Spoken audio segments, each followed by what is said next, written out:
Le Barça reçoit le Real Madrid pour le match retour de demi-finale de Coupe du Roi. Le Barça l'avait remporté 0-1 au Bernabéu après un match compliqué.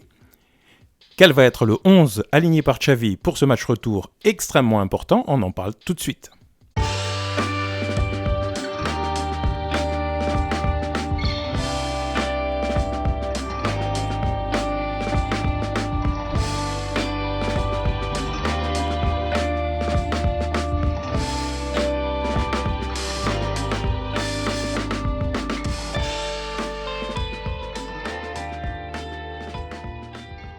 Bonjour à tous, bienvenue sur Barça Today. Aujourd'hui, nous allons parler du 11 que va pouvoir aligner Xavi contre le Real Madrid.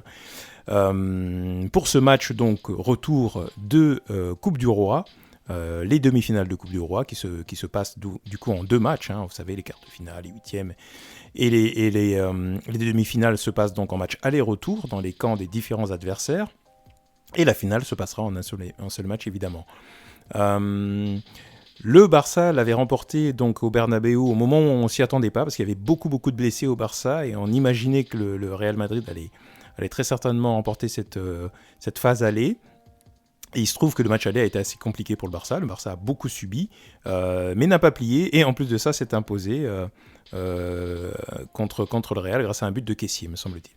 Donc du coup, le match retour se passe désormais donc au camp du Barça. Il y a un peu moins de blessés, il faut bien le dire, mais il y a quand même des blessés, et c'est ce qui va nous concerner, parce qu'on ne va pas faire un avant-match avec les statistiques et compagnie, puisque c'est déjà le 4e Classico de l'année, me semble-t-il, et donc les deux équipes, c'est une composante intéressante d'ailleurs du match, c'est que les deux équipes se sont affrontées tellement de fois cette année, qu'elles se connaissent par cœur, quoi. C'est-à-dire que les sensations, les joueurs se connaissent, les joueurs savent comment les joueurs adverses réagissent, à quelle vitesse ils vont, quels sont leurs dribbles préférés, enfin bref. Là, on est presque dans une phase où les deux équipes sont dans une sorte de neutralité, quoi. L'équipe qui va l'emporter va probablement être l'équipe qui en voudra le plus, évidemment, et l'équipe qui fera le moins d'erreurs aussi. Parce que le football est un jeu d'erreurs, c'est sur les erreurs de l'adversaire que l'on réussit à faire la différence, soit une erreur de placement, un retard dans le pressing, une vigilance en moins, la fatigue aidant le long du match, on est moins concentré, etc., etc. Bref. Alors ce qui était surtout important, c'était de voir avec les blessés qu'il y a au Barça, parce qu'il y en a toujours. Pedri est toujours blessé, Dembélé est toujours blessé, et ça ce sont deux pièces majeures. Christensen maintenant est blessé, qui est aussi une pièce titulaire. Là, je viens de citer 3 titulaires du Barça tout de même.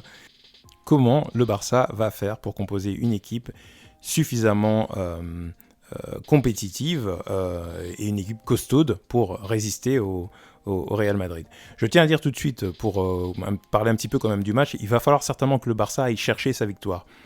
Si le Barça se met à être attentiste et à se contenter de l'avantage de un but qu'il a eu au match aller et attendre que le Real fasse le jeu, il est probable qu'il finisse par encaisser quand même, parce que le Real a les moyens de faire mal à n'importe quelle équipe, et encore plus au Barça. Donc il va falloir très certainement que le Barça ait la même attitude qu'en finale de Supercoupe ou même en match de Liga, aller presser, aller chercher l'adversaire, presser, jouer son match, un pressing haut et jeu en triangle, jeu rapide, contrôle du ballon, contrôle du milieu de terrain, de manière à empêcher le Real de faire son jeu. Parce qu'une fois que le Real se met en route, ça peut assez vite devenir un rouleau compresseur. Alors justement, parlons de ce 11, puisqu'il y a pas mal de blessés, comme je le disais. Donc moi, ce que je vois dans les buts, Ter Stegen, évidemment. En défense, la défense qui a toujours fonctionné avec Baldé, on n'a pas Christensen, mais je pense que Marcos Alonso peut faire le job. Donc Baldé, Marcos Alonso, Koundé en centrale, puisque Araujo va retrouver normalement son poste de latéral droit, de manière à être en vis-à-vis avec Vinicius. Et si possible, essayer de démarrer un peu mieux son match qu'il a commencé lors du dernier Classico. Je pense que là, il a appris un petit peu de sa leçon. De toute façon, Vinicius est quand même vraiment un joueur extrêmement talentueux. Il va se faire passer 1 ou 2 fois dans le match. Le tout, c'est de pouvoir compenser avec sa vitesse en retour. Et puis Koundé aussi est pas mal en centrale. Je pense que c'est aussi rassurant d'avoir Koundé là. Donc, au milieu de terrain, retour de Busquets dans le 11. On va avoir Sergi Roberto, puisque Frenkie de Jong n'est pas là non plus. Donc Sergi Roberto, ça c'est une grosse perte quand même pour le Barça, puisque Frenkie de Jong était étincelant ces derniers temps. Mais je pense qu'il va être compensé par Sergi Roberto, qui rentre de plus en plus dans les papiers de Xavi. En revanche, je pense que Gavi va aller occuper sa place donc de troisième attaquant, faux attaquant pour faire un milieu à 4, et que c'est Kessié qui va se retrouver bénéficiaire donc de cette blessure de Frenkie de Jong.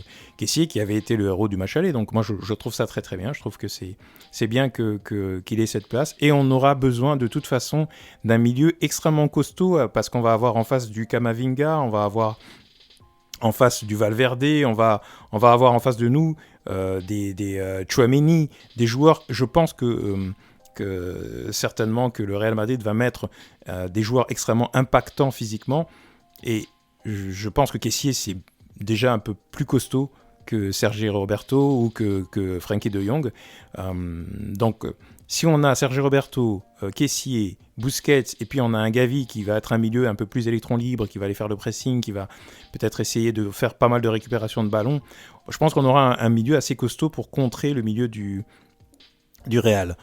Pas au début du match, parce que généralement on a un Modric qui est brillant, un Kroos qui est brillant, mais il faut tenir la distance, et quand on arrive dans la dernière demi-heure du match, on a malgré tout un Modric et un Kroos qui sont moins bien physiquement, et ils sont souvent remplacés par des joueurs un peu plus costauds, et là il faudra qu'on tienne la route.